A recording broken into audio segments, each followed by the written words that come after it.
Olá! O abuso do álcool não é uma preocupação recente. Com a pandemia, o tema ganhou ainda mais destaque, uma vez que o isolamento social e questões de ordem psicológica podem servir de gatilho para o consumo em excesso de bebidas alcoólicas. Para debater as políticas públicas para o enfrentamento do abuso do álcool, recebo no Alesp Cidadania de hoje a deputada Janaína Pascoal, do PSL. Seja bem-vinda, deputada. Eu que agradeço a honra do convite. Eu recebo também a professora do Departamento de Medicina Preventiva da Universidade Federal de São Paulo, professora Zilá Sanches. Professora, seja bem-vinda à Rede Alesp. Obrigada, um prazer estar aqui com você.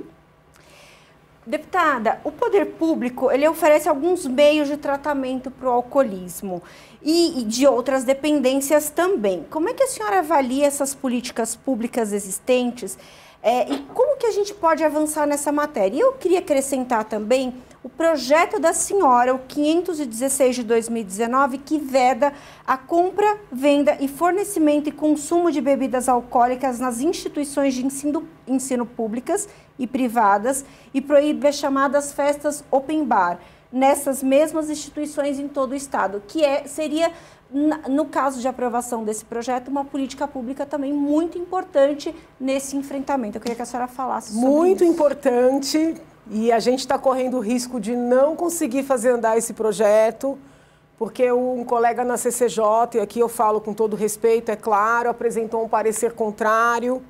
O projeto foi um dos primeiros que eu apresentei na casa e ele está parado na CCJ porque houve uma sucessão de pedidos de vista e houve colegas que ficaram meses, até mais de ano com o projeto. Esse projeto não nasce, né, vamos dizer assim, da minha vida na política, ele nasce da minha vida na universidade.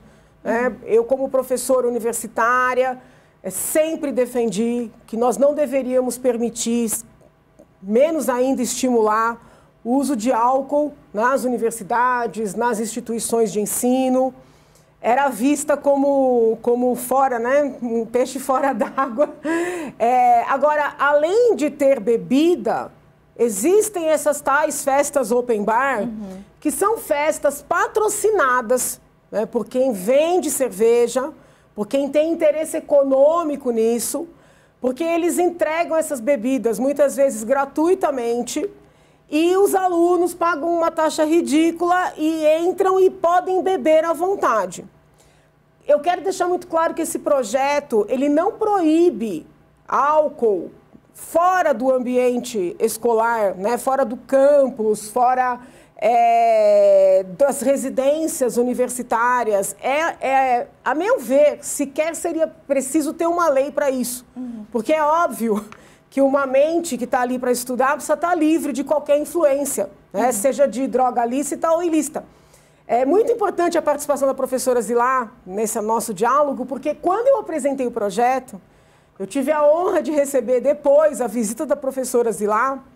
E é interessante que o projeto aqui na casa, ele é considerado muito proibitivo.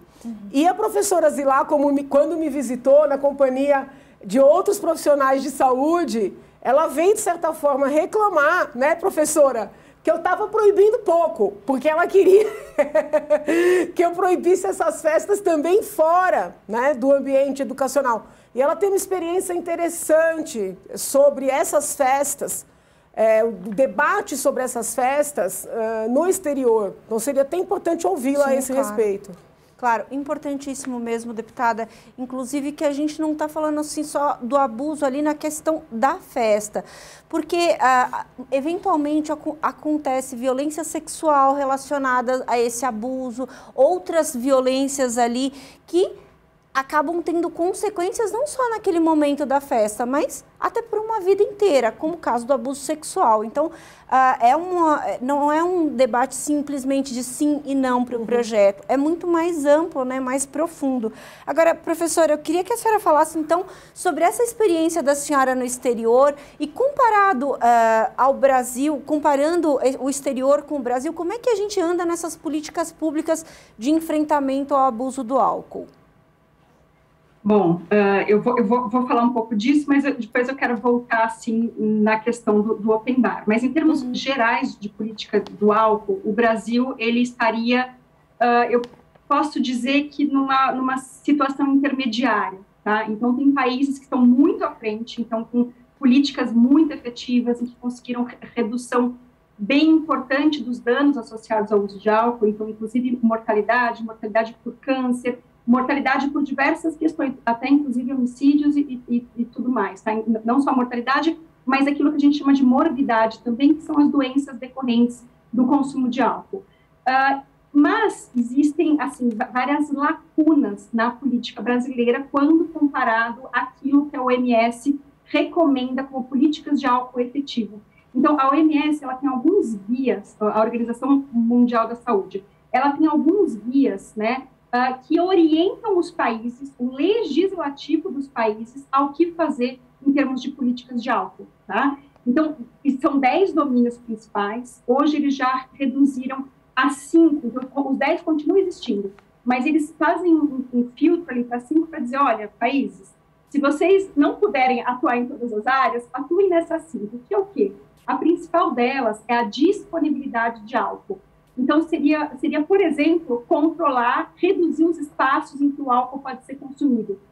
Uma das orientações, inclusive, é não autorizar o consumo de álcool em ambientes de ensino. Então, isso é recomendação da própria Organização Mundial da Saúde, não é uma coisa que a deputada colocou ou que eu coloquei, tá? Então, essa orientação internacional, ela já existe. Então, o eixo principal que vem sendo mostrado como efetivo na redução dos danos associados ao álcool para a sociedade, o principal deles é reduzir a disponibilidade. Então, assim, não é proibir de maneira nenhuma, mas a partir do momento que você reduz locais de venda, você reduz consumo. A partir do momento que você reduz, falando de open bar agora, o acesso, ou seja, a pessoa que vai a um open bar, ela paga uma taxa fixa e ela vai querer beber o quanto ela puder, o máximo que ela puder, né? Então, é aquela lógica de eu já gastei, então eu vou aproveitar. Quando a gente reduz esse acesso, ou seja, a pessoa tem que pagar individualmente, então não é tão fácil, né? Ela vai ter, não é aquela coisa livre. Então, isso reduz efetivamente o consumo. E pela questão do preço também. Então, existem já diversos estudos internacionais, muitos, que defendem e mostram que preço mínimo por dose de álcool é efetivo. O mais recente estudo se deu na Escócia, tá? Então, você reduz, você aumenta o preço colocando um preço mínimo por dose e você reduz o consumo e, consequentemente, reduz o dano associado, especialmente à intoxicação alcoólica. E o preço em geral, a taxação, ela, por mais que a gente às vezes sinta, poxa, mas mais imposto, não.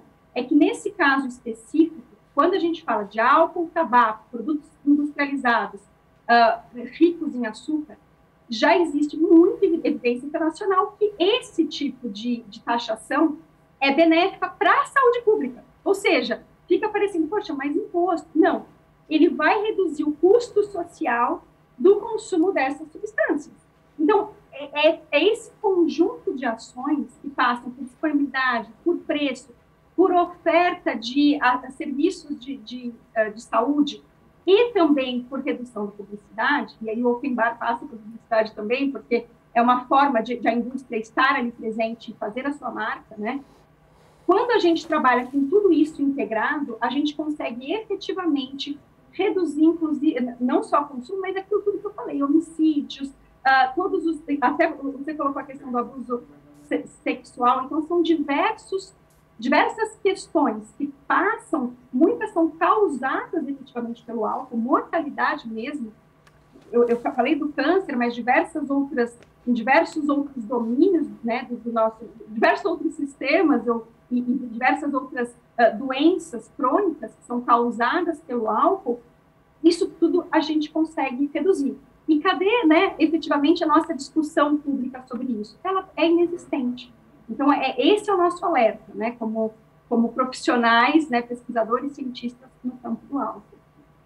É muito importante essas questões que a senhora coloca, doutora, porque, professora, porque a gente tem ali, algumas pessoas confundem, achando que o que a deputada quer e outros parlamentares querem é evitar que as pessoas bebam. As pessoas podem beber socialmente. O que a gente está falando aqui é da doença alcoolismo, das pessoas que acabam bebendo exageradamente e aí causa o que a senhora acabou de falar, violência doméstica, o abuso sexual e outros problemas até relacionados não efetivamente à pessoa que está bebendo. Por exemplo, é o caso do trânsito, a pessoa bebe, dirige e mata alguém. Então, quer dizer, a pessoa que bebe, que tem a doença do alcoolismo, ela tem outras consequências que vão além do consumo próprio, né? Então, no caso do projeto, não é só alcoolismo, não. É a indisponibilidade do álcool no ambiente escolar, sim, porque é incompatível. Né? E sim, eu vou além, o projeto não trata disso, mas entendo que o ambiente de trabalho também é incompatível com álcool, porque se você está num ambiente para produzir uma substância que te tira o poder de concentração, né, que te tira o poder de foco, é incompatível. Então, assim, também a mudança de cultura, ela é relevante. Né? Os filmes mais antigos mostram as pessoas chegando num escritório e se servindo uma dose de uísque. Hoje é interessante que as empresas não só não fomentem, como não permitam esse tipo de situação.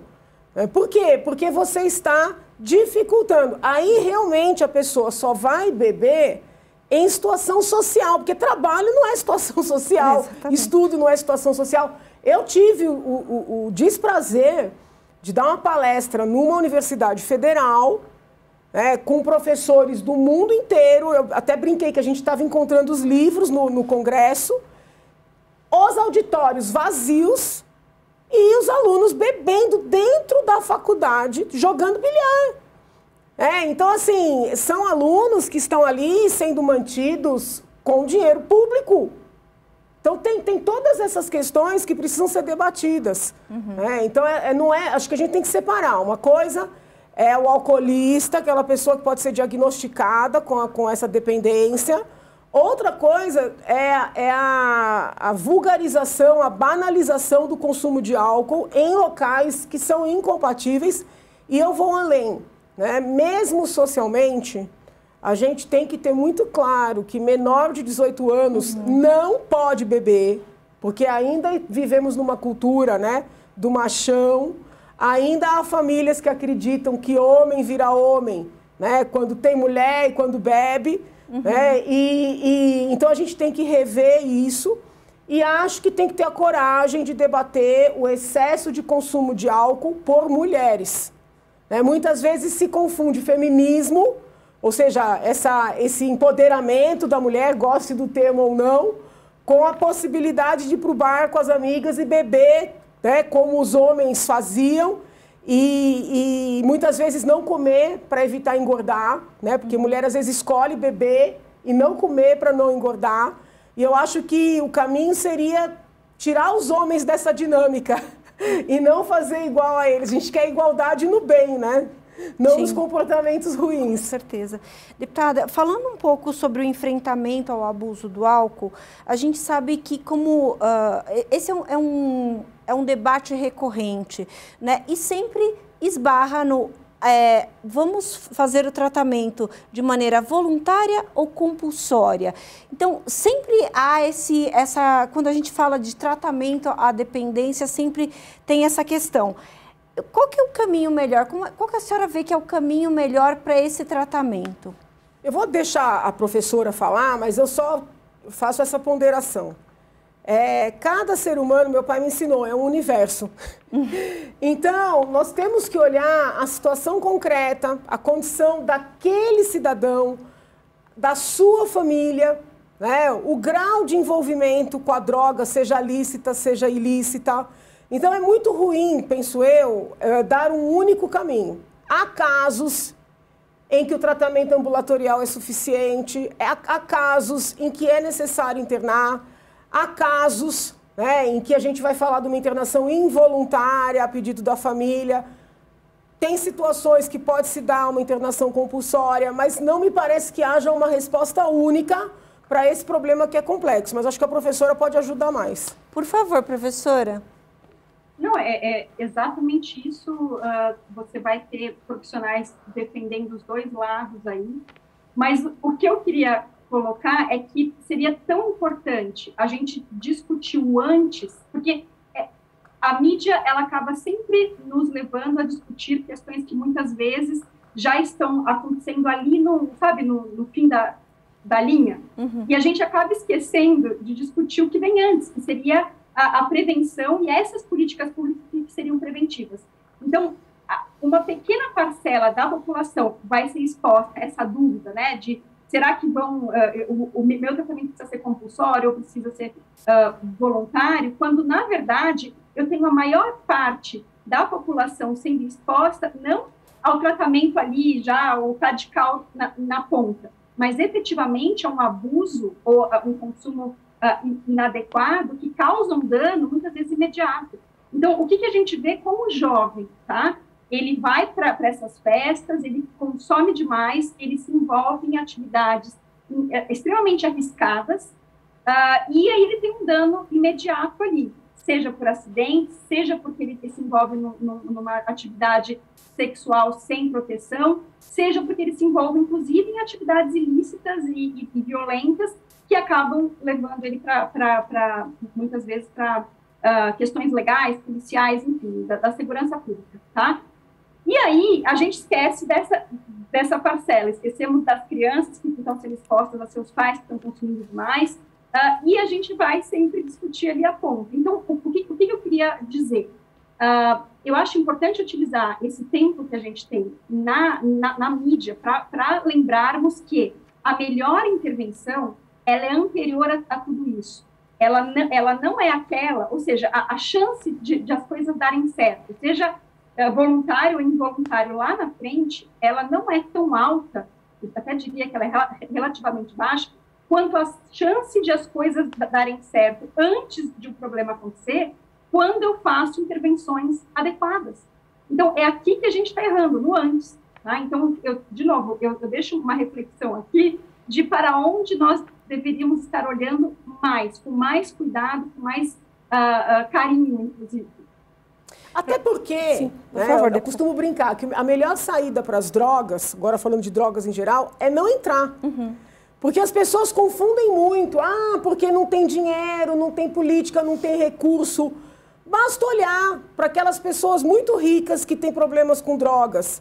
São internadas, são liberadas, são internadas, são liberadas. Muitas vezes não conseguem, mesmo com todos os recursos. Uhum. Então, a melhor saída é não entrar. Uhum. Né? E aí, essa discussão do antes, né, ela ganha muito mais força. Sim, com certeza, sem sombra de dúvidas. Agora, professora, a senhora teve numa missão na África, em São Tomé e Príncipe, para redigir a primeira política nacional de álcool do país, junto com os deputados locais. Eu queria saber como é que foi essa experiência e se o parlamento brasileiro pode também assimilar essa troca, como foi feito na África. Essa pergunta é um tanto, digamos, a resposta é complexa, a segunda parte dela. Tá? A primeira, eu vou contar para vocês, enfim, eu fui convidada pela OMS, tá? A OMS Central em Genebra, para sentar com os deputados de São Tomé e Príncipe e discutir com eles quais seriam as políticas baseadas nos guidelines, nos guias da Organização Mundial da Saúde, que poderiam ser implementadas no contexto cultural e social de São Tomé e Príncipe. Então, que é um país de 200 mil habitantes, é um país que tem sofrido muito nos últimos anos um aumento de consumo de álcool pela população geral, então pelas crianças, pelos adolescentes e pelos adultos. Eles têm percebido que não tem políticas efetivas nenhuma, então a única política que eles têm no momento seria a não venda de álcool para menores de 18 anos, mas que não é implementada, então é como se não existisse, e eles queriam começar uma política nacional do zero, a partir daquilo que é recomendado pela OMS. Então, alguma coisa que não saísse da cabeça de ninguém, mas que fosse assim, isso funciona, isso não funciona. E o que eu achei interessante é que os deputados de todas as, assim, de diversos partidos, de diversas linhas políticas, né, todos com o mesmo discurso de eu quero saber o que funciona e nós vamos sim defender essa política, essa lei, né, esse projeto de lei com as características daquilo que é considerado ideal, tá? Então, já parte do ideal. Acreditem, essa questão que a gente acabou de discutir, vender álcool ou consumir álcool em estabelecimentos de ensino e o próprio open bar, foi consenso entre eles que isso tinha que entrar na lei, né? Essa restrição. Inclusive, falaram, mas claro que tem, não existe discussão de por que não, tá? Uma coisa que eu percebo é que, assim, é um cenário muito promissor a hora que você vai para um local, você passa ali uma semana discutindo e escrevendo com os deputados o que essa lei tem que conter. Então, é um cenário muito diferente do que a gente vê aqui no Brasil.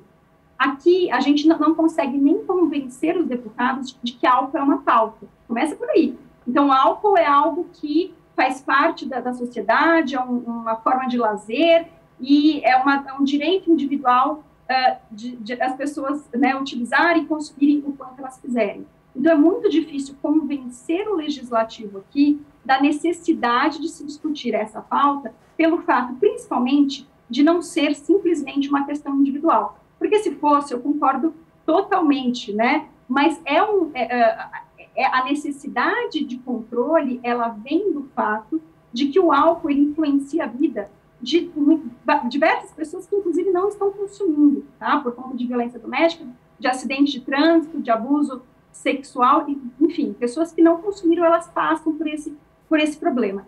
O que acontece no Brasil que claramente não acontece em São Tomé?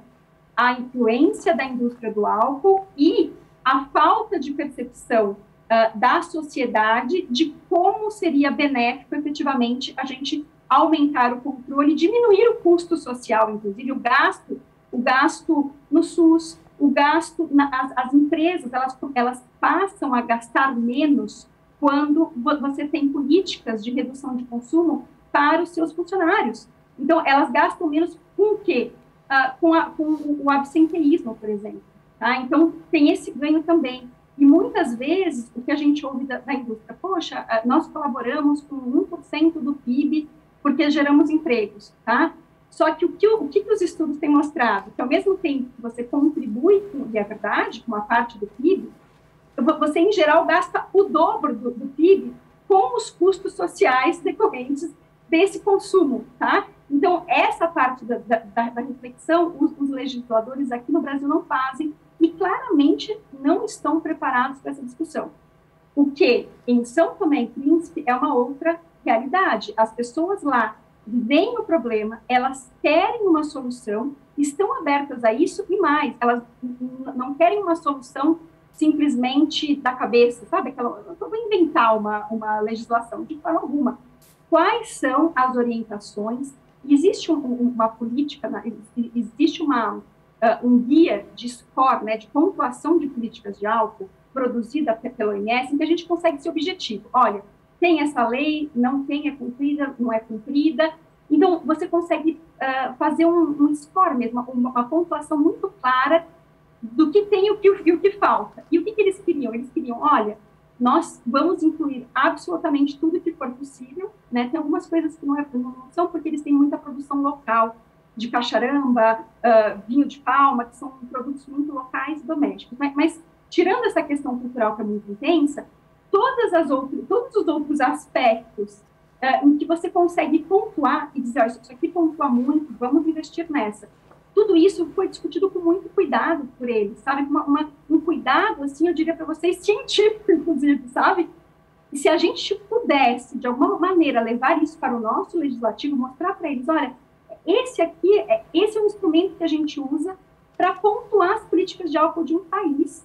No que vocês gostariam de investir, né? Por onde vocês querem começar? Professora, já que poder trabalhar com tudo. Para as pessoas que nos acompanham terem mais, assim, concretude, além da ausência de álcool no ambiente escolar, além da proibição do álcool no dirigir, que outros pontos, pelo menos uns 3 pontos objetivos que eles contemplaram nesse projeto? vamos lá, a questão do dever de dirigir, então políticas rígidas do dever de dirigir nós já temos, mas que são mal implementadas aqui, então você tem que ter a política e ter a implementação. Controle completo de propaganda, então existe uma influência gigantesca da publicidade, seja ela na mídia mesmo, e seja ela através de estratégias como, por exemplo, as festas financiadas pela indústria de álcool, todas as propagandas que são feitas em eventos, a oferta de álcool, por exemplo, como vem sendo feita hoje no Brasil, quando você pede alguma coisa para entregar na sua casa, tem uma amostra grátis de alguma bebida. Então, esse tipo de coisa é controlado também. A necessidade extrema de você fazer o que a gente chama de screening, intervenção breve. Então, você faz um diagnóstico precoce no serviço de saúde antes de o problema se estabelecer e faz uma intervenção rápida, e isso é recomendado. A questão de prevenção nas escolas, a questão de taxação. Então, tudo isso, então, são 10 domínios, eu falei 6 ou 7 aqui, tudo isso combinado são estratégias que vão reduzir no global o consumo de álcool. Inclusive, uma coisa que é importante que eles não têm lá em São Tomé é todo o monitoramento de consumo frequente. Então, se está aumentando, diminuindo, os principais padrões de consumo e as faixas etárias que estão consumindo, e todos os indicadores de mortalidade, doenças e mortes decorrentes do álcool. Isso você tem que acompanhar anualmente, né? Então, são diversas estratégias, elas têm clareza, elas poderiam ser todas transformadas em artigos de lei, foram lá, né? Enfim, e são comprovadas cientificamente como efetivas em diversos países, né?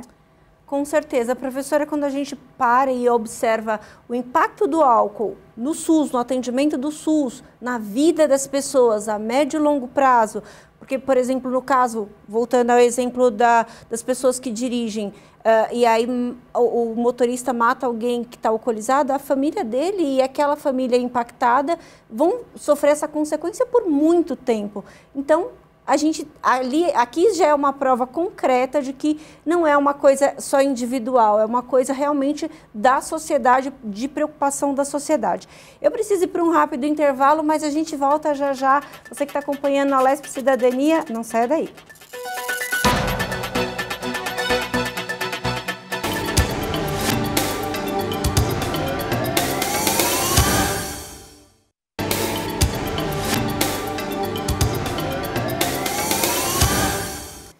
Voltamos com a Lesp Cidadania. A gente está falando aqui sobre políticas públicas para o enfrentamento do abuso de álcool. Estou aqui com a deputada Janaína Pascoal, do PSL, e com a professora Zilá Sanches, que é professora do Departamento de Medicina Preventiva da Universidade Federal de São Paulo.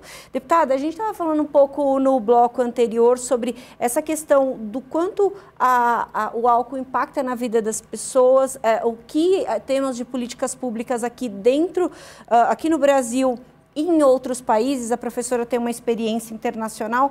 E eu queria que a senhora falasse um pouquinho sobre isso, deputada. A senhora acha que essas experiências internacionais podem ajudar os legisladores brasileiros a enxergar melhor essas políticas públicas para o enfrentamento do abuso? Eu acho que o nosso problema ele vai além do legislativo. O que o legislativo precisa aprimorar, não tenho dúvida, mas ele vai muito além. É uma questão de mentalidade. Eu vou aproveitar aqui que estamos com uma grande especialista. Veja a polêmica em que eu me envolvi recentemente. Até ameaça eu sofri por ter falado algo que eu aprendi, algo que eu considero certo, de maneira respeitosa. Eu critiquei e critico o fato das pessoas seguirem alimentando quem está na Cracolândia, porque a Cracolândia é um ambiente de crime. Não se pode confundir uma área de pessoas economicamente vulneráveis, ponto, com uma área que é conhecida internacionalmente como uma área de aquisição e consumo de drogas.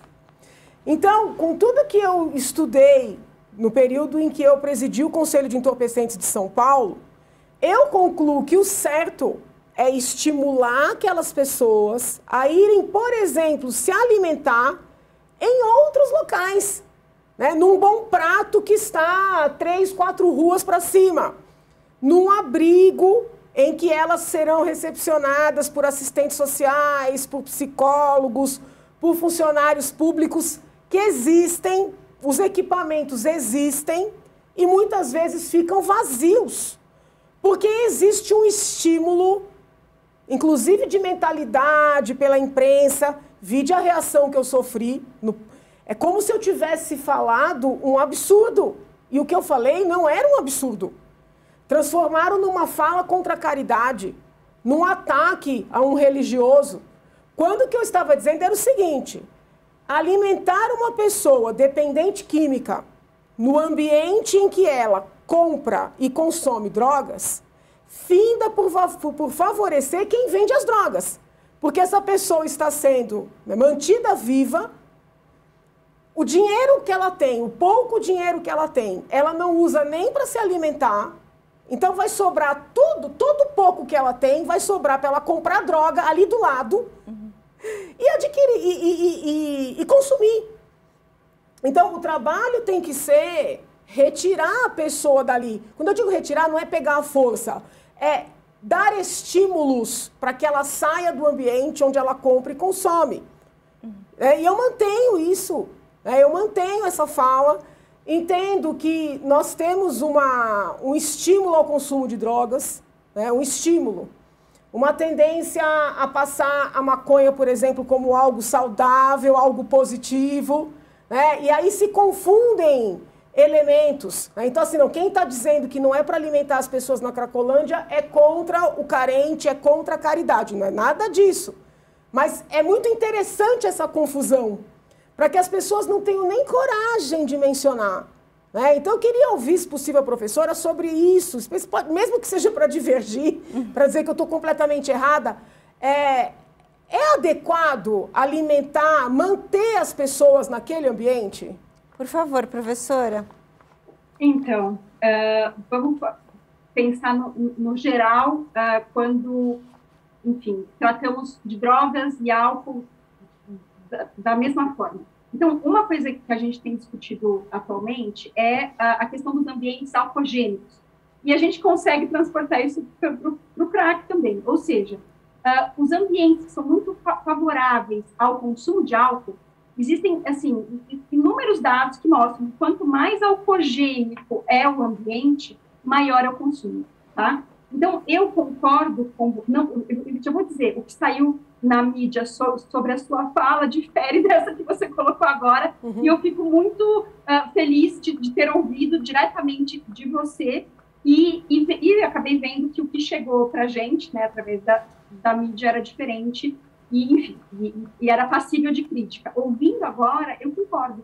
Eu digo que, assim, quando a gente tem esse ambiente que favorece, é óbvio que a gente tem mais acesso. É aquela história da disponibilidade que a gente falou no outro bloco. Então, quanto mais eu facilito o acesso, mais eu facilito o consumo. Então, veja, se a gente já tem evidência que o álcool, a principal estratégia para a gente reduzir o consumo é a gente reduzir a disponibilidade, sabe, dificultar o acesso mesmo, sabe? Então, eu não consigo comprar 10 de uma vez, eu consigo comprar uma.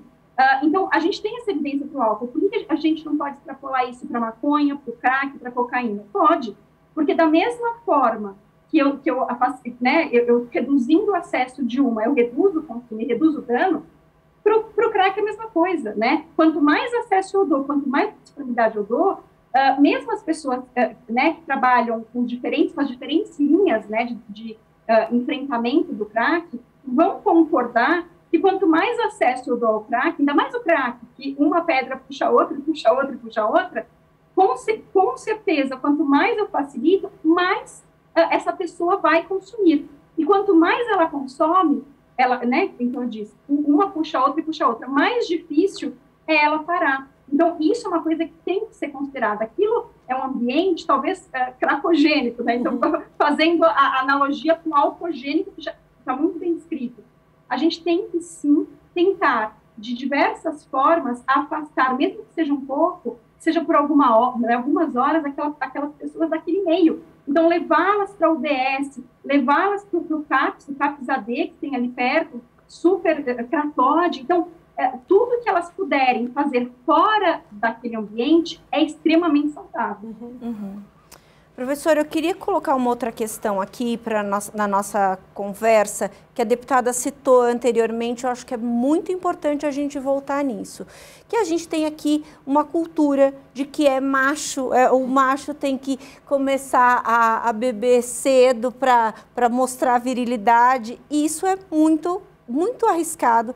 E muitas dessas pessoas que têm uma doença estabelecida relatam que começaram na adolescência. E aí eu queria perguntar para a senhora, eu sei que essa é uma pergunta muito complexa, mas onde é que a gente está errando, professora, para que esses adultos doentes tenham começado ali com tanta informação que a gente tem hoje, do quanto é nocivo isso ao longo de toda uma vida de uso dessa substância? Olha, eu vou te dizer que essa pergunta é muito menos complexa que as duas anteriores, tá? A do CRAC era mais complexa e a do legislativo, do que as coisas no ano aqui, também era mais complexa. Mas, para essa, a gente tem um pouco mais de evidência, um pouco mais de clareza. Então, o que influencia no desenvolvimento do alcoolismo ao longo dos anos? Um dos principais fatores é a idade de início do consumo, e o consumo e a facilitação do consumo no ambiente doméstico. Isso a gente já sabe, tá? Então, por exemplo, aqueles pais, nessa lógica que você falou, né, de dizer que o filho é macho, então vamos estimular o consumo, em geral, esses adolescentes começam, crianças, né, às vezes, a consumir antes, e são estimulados pelos pais, cujos pais, inclusive, têm um consumo intenso de álcool. Em geral, são esses que vão desenvolver o alcoolismo ao longo, né, ali na frente. O que a gente sabe hoje é que quando um jovem adulto começa esse consumo, aos seus 19, 20 anos, até mesmo aos 18, você diminui a chance de ele se tornar um alcoolista. Isso porque é uma explicação totalmente biológica, não vou dizer totalmente, porque tem a questão também da família, do ambiente, mas a gente tem uma explicação biológica muito forte para isso. Então, quando você inunda algumas regiões do cérebro durante a infância e adolescência, no momento em que essas regiões estão em formação, você inunda com álcool, com outras substâncias psicotrópicas, o estímulo que você gera ali, a adaptação neuronal que você gera ali, acaba influenciando no desenvolvimento da dependência na idade adulta, não só do álcool, mas de outras drogas. Então, quanto mais cedo eu começo a beber, mais chance eu tenho de me tornar alcoolista e, ao mesmo tempo, de me tornar dependente de outras substâncias. Então, o que a gente diz? Que para a prevenção do alcoolismo é importantíssimo a gente retardar este primeiro uso. Então, o que os programas de prevenção fazem hoje? Eles tentam, a gente sabe que em algum momento esse jovem vai experimentar, tá? Em geral, o álcool. As drogas não. Então, qual é a evidência científica que a gente tem hoje? Que a experimentação do álcool na população brasileira, ou seja, consumir alguma vez, isso é alto, tá? O alcoolismo, não, está na faixa de uns 15% da população, a experimentação está lá nos seus 80%, experimentação alguma vez na vida, até 90%. Bom, o que a gente tem que fazer? A gente tem que jogar lá para frente essa experimentação, porque quando ela ocorre no momento posterior, a chance desse alcoolismo se estabelecer naquela pessoa é muito menor, tá? Em paralelo, o que a gente faz? A gente trabalha componentes de família. Então, intervenções familiares para a gente mostrar para esses pais como eles têm que se portar no momento em que o jovem pede para experimentar, no momento em que ele está ali numa festa e vê os pais consumindo. Então, de que maneira esses pais têm que trabalhar com eles? Então, intervenção familiar em escola, em escola, em CRAS, né, em equipamentos de assistência social, são muito importantes, para que a gente trabalhe também essa família. E não tem a ver com venda, não, viu? Vamos trabalhar com essa frase, de repente dá aquela sensação de que é só para pessoas de mais vulnerabilidade social. Não. As pessoas de classe mais alta cometem os mesmos erros ao educar os filhos, também no ambiente, como eu disse para vocês, alcoogênico. É um ambiente que estimula esse consumo, né? Sim, é muito importante a gente colocar esse debate, né, deputada? Porque isso não é nenhum sinônimo de virilidade, não tem nada a ver uma coisa com a outra.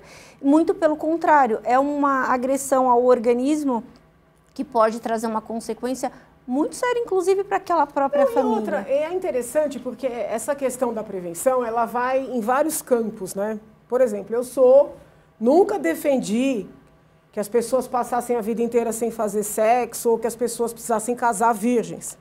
Mas eu sou defensora aguerrida de retardar o início da vida sexual. E, em regra, quando a gente fala disso, né, e tem estudos mostrando que o início precoce na vida sexual também acarreta um início precoce no uso e abuso de drogas, mas quando a gente fala nisso, em regra se pensa nas meninas. Né? Muitas vezes as feministas, né, aquelas que acham que são as únicas que defendem as mulheres, dizem, ah, não, porque de novo a mulher vai recuar na sua liberdade sexual. Mas quando eu falo em retardar esse início, eu falo para os meninos também. Porque essa cultura do macho, né, às vezes ela é mais cruel com os meninos do que com as meninas. Então tem que iniciar a vida sexual cedo, muitas vezes sem a formação emocional e psicológica para isso. Muitas vezes fora de uma situação de afetividade, o que pode gerar, inclusive, traumas, né? Que podem comprometer essa vida sexual no futuro, entendeu? Então, assim, o menino, ele sofre muito essa pressão. 12 anos, né? Eu já vi. É homem, entendeu? Vem aqui beber com o vô, né? E as mulheres, entendeu? E é daí para baixo. Então, é muito importante a gente ter coragem de falar sobre isso, protegendo também os meninos, né? Porque tudo que diz respeito à vida adulta, a gente tem que estimular, deixar para a vida adulta, entendeu? E crianças e adolescentes não são mini adultos, sabe? É muito importante. Deputada, agora eu queria colocar uma outra questão aqui para o nosso... Acho que a professora ia falar alguma coisa sobre isso. Por favor. Não, eu ia falar que eu adoro essa questão os adolescentes não são mini-adultos, é isso. O organismo deles é um organismo que não está formado, especialmente o sistema nervoso central, igual ao do adulto. Então, tudo funciona diferente e a gente tem que ter esse conhecimento mesmo. Deputada, muitos especialistas têm falado que essa questão da pandemia é preocupante com relação ao abuso do álcool. Muita gente, a senhora já até falou sobre isso em algumas ocasiões, que as pessoas estão precisando de atendimento psicológico para passar por esse período que foi muito difícil, a gente sabe. E aí as pessoas, ao invés de procurar um profissional, acabam procurando a bebida. Há uma preocupação do poder público com relação a isso? Como que a gente pode tentar evitar que a gente tenha também uma pandemia de pessoas com doenças relacionadas ao álcool? É sempre importante abrir um pouco a cabeça, sabe? Eu vi muita gente levar a pandemia a sério, adotar medidas preventivas, é sinal de inteligência. Sim. Mas eu vi muita gente enlouquecer literalmente nesse período, e inclusive hoje, com a vacinação avançada, pessoas que ainda não querem sair, pessoas que ainda têm medo de entrar no elevador com um vizinho, estando a própria pessoa com máscara, o vizinho com máscara. Então é importante ouvir, para todos os temas, eu sempre oriento meus alunos, por exemplo, a lerem diversos autores, né, a ouvirem ideias até contrárias, para poder balancear um pouco, para poder balancear. O álcool, a droga, muitas vezes são válvulas de escape de problemas, né? A pandemia, ela foi, em certa medida, ainda é um problema. Então, a pessoa buscou, vamos dizer assim, um refúgio, né? Principalmente por estar ali no ambiente fechado, né? Mas agora, com essa volta paulatina à normalidade, e eu estimulo as pessoas a buscarem voltar à normalidade. Mesmo aqui no plenário, ainda tem colegas que estão num grau de pavor que é algo assim que assusta, até porque o parlamentar, como representante do povo, tem que estar no fronte. Nós somos atividade essencial, né? Os médicos, os policiais, os parlamentares também. Então, assim, é necessário dar esse exemplo, sabe? O o poder público, eu percebo às vezes, Melissa, que você tem muita expectativa com o Estado, né? Eu não tenho, entendeu? Eu não tenho. Eu acredito no indivíduo, por isso que eu passei a minha vida inteira ensinando gente, né? E eu me sinto ainda nessa condição, quando eu vou para o plenário, explicar para as pessoas, façam por si, entendeu? Se fortaleçam, se protejam no sentido de que mantenham a sua mente livre em todos os sentidos, inclusive de substâncias. Essa coisa de falar o que o poder público está fazendo, acho até que o nosso Estado até faz bastante, viu? Não é um Estado assim tão omisso como a gente tem costume de dizer. Mas eu não acho que é saudável que os indivíduos fiquem esperando o Estado fazer qualquer coisa por eles. Sim. Doutora, eu queria que a senhora falasse um pouquinho sobre isso também, sobre essa questão da possível aumento da dependência aí relacionado com a pandemia. E aí a gente tem que colocar aí nessa conversa a própria questão da saúde mental, que as pessoas, como eu falei anteriormente, acabam colocando a bebida como uma válvula de escape aí para questões de saúde mental, para os problemas, como a senhora colocou. Professora, por favor. Sim, eu vou aproveitar para contar para vocês. Nós fizemos um estudo junto com a OPAS coordenou o estudo na América. A OPAS é a Organização Pan-Americana de Saúde, e eles coordenaram um estudo nos países da América Latina e Caribe, e eu fui a responsável por esse estudo aqui no Brasil, tá? Durante a pandemia, o início da pandemia, e a pergunta era, as pessoas estão bebendo mais, né? É aquela grande dúvida. E a gente fez diversas medidas também de saúde mental, enfim, de padrões de consumo de álcool pré e durante a pandemia, tá? Para tentar responder isso. E qual foi o achado? Inclusive, a gente tem já esses achados publicados já em alguns artigos científicos. Que, diferente daquilo que a gente esperava, a maior parte das pessoas reduziu o consumo, pelo menos no início da pandemia. Mas tem um grupo específico de pessoas que aumentou esse consumo, então começou a consumir mais, é um grupo muito específico. Quem são essas pessoas? São as pessoas que pontuaram muito mais nos scores de ansiedade, então são as pessoas que realmente estavam com a saúde mental delas mais comprometida e que se submeteram a mais estratégias de quarentena, ou seja, que elas ficaram mais isoladas, tá? Então, realmente, o isolamento social e a ansiedade estão associados a esse aumento de consumo. Só que a gente não pode dizer que toda a população, todos os bebedores aumentaram o consumo deles, não. Os que aumentaram são esses com essas características que eu estou contando para vocês numa amostra de América Latina. Quando a gente separa o Brasil, é o mesmo perfil, tá? Então, a gente pode dizer que aqui no Brasil, foi esse perfil de pessoas que acabou aumentando o seu consumo. E eram pessoas numa faixa mais de... não são os jovens, inclusive, reduziram mais o consumo, porque eles consomem, em geral, mais, nas festas, na universidade e tudo mais. Os adultos de meia idade foram os que mais aumentaram o seu consumo. Então, começaram a beber, então, os dados mostram, começaram a beber antes das 5 horas da tarde, eles começaram a beber durante o horário de expediente deles, tá? Eles começaram a beber muito mais na frente das crianças, dos seus filhos que estavam fazendo atividades online, que também isso é um problema sério, né? A gente sabe da influência do bebê. Quanto mais você bebe perto dos seus filhos, maior a chance de eles também fazerem um uso mais abusivo na adolescência e na idade adulta. Então, esse foi o cenário que a gente viu. O que a gente tem que pensar agora? Que existe um grupo aí que não só teve problemas de saúde mental no ano passado, mas que persiste. Assim como a deputada falou, tem pessoas que ainda estão extremamente assustadas e ansiosas e preocupadas. Essas pessoas são as mais vulneráveis. Então, a gente tem que olhar para elas, seja através de informação, né, mostrar para elas que elas têm alternativa, que a situação... né, as coisas vão melhorar. É exatamente o oposto do que a mídia tem colocado e está sempre querendo assustar. Mas as pessoas têm que saber que a situação vai melhorar e que o álcool não é a alternativa de automedicação para elas. Tá? Deputada, a gente sabe que uma pessoa que sofre da doença do alcoolismo dentro da família, ela desestabiliza esse seio familiar.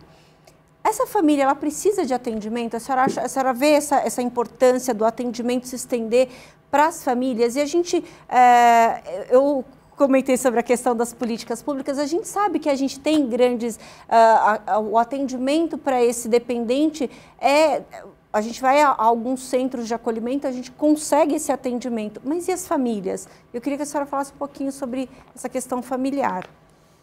Tudo vai depender da situação da família, né? Digo assim, da condição da família. Toda doença impacta a família.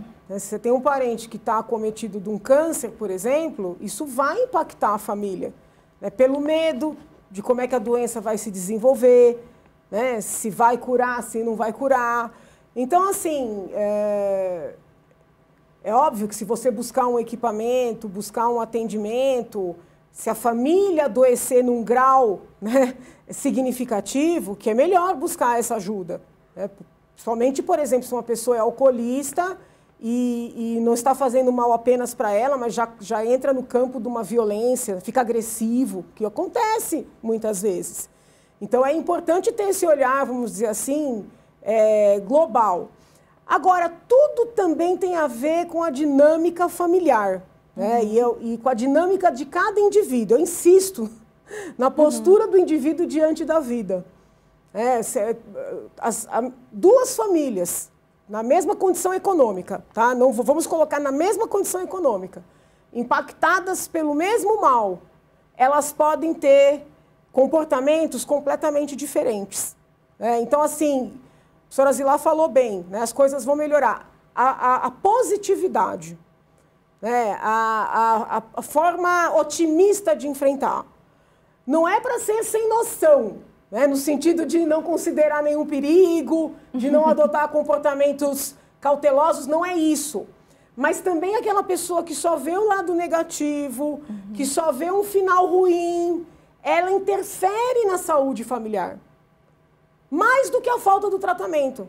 É incrível isso, né? Ela interfere. Então, é muito importante respirar, ter calma, olhar os vários caminhos, buscar o caminho do meio, sabe? E eu percebi nessa dinâmica da pandemia um desespero. Tanto comportamentos irracionais, no sentido de negar completamente a doença, de dizer não vai acontecer comigo, não existe, é mentira, não vou usar máscara, né, vou aglomerar, que é um comportamento que foge da realidade, como comportamentos igualmente racionais, e como a professora mostrou aqui, até mais deletérios, do cidadão se encapsular completamente, perder emprego, por exemplo, porque não consegue, sabe? Então, é muito importante buscar essa serenidade e olhar de forma positiva. Os CAPs, né, são os equipamentos indicados para as famílias buscarem esse atendimento. O que eu acho, não sei se a professora concorda, é que o modelo CAPS, ele acabou sendo capturado por uma ideologia. Então, nem sempre o equipamento que vai ser procurado vai te dar o atendimento necessário. Porque existe muito, assim, um negacionismo, por exemplo, dos casos em que precisa ter uma intervenção mais firme. Então, assim, a família tem que buscar, né? Vai no CAPS, vai no psicólogo, vai no psiquiatra, onde se sente bem. Busca um apoio emocional. A professora Zilá tem uma tese sobre a importância da religiosidade na cura, né? Não estou falando que vai ter um passe, que vai ter uma bênção e vai curar, não é isso. Mas a importância dessa força... Desse alicerce. Isso, para que até o remédio faça maior efeito, entendeu? Então, essa positividade, eu acho que ela está faltando. Não sei se a senhora quer falar alguma coisa da sua tese, tão importante sua tese. Não, e concordo. Acho que a positividade está faltando. E uma das coisas que eu queria comentar, e que passa pela questão da tese, é que ainda, a tese é antiga, mas ainda hoje, o que a gente percebe é que os grupos religiosos, eles estruturam muitas intervenções familiares.